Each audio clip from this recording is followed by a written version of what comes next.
La synagogue, c'est 170 pages de bande dessinée qui racontent mon adolescence à Nice.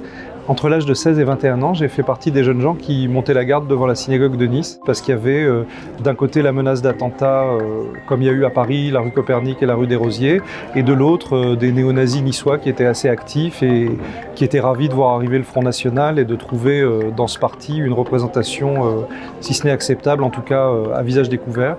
Je suis très reconnaissant aux petits nazis de ma jeunesse parce qu'ils étaient racistes, antisémites et ça se voyait, parce qu'ils avaient le crâne rasé, enfin comme moi mais pas de la même façon, ils avaient des croix gammées, ils avaient des machins.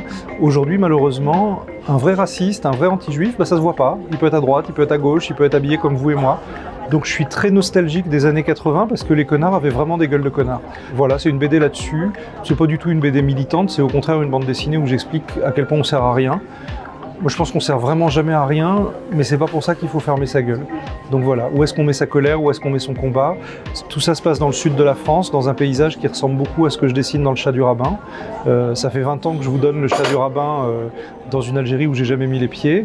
Et là je vous donne un peu les clés dans la synagogue, c'est-à-dire que je dessine la ville de Nice où j'ai grandi et j'espère que vous allez retrouver plein de voix, plein de personnages et plein de paysages que vous avez déjà rencontrés dans le Chat du Rabbin.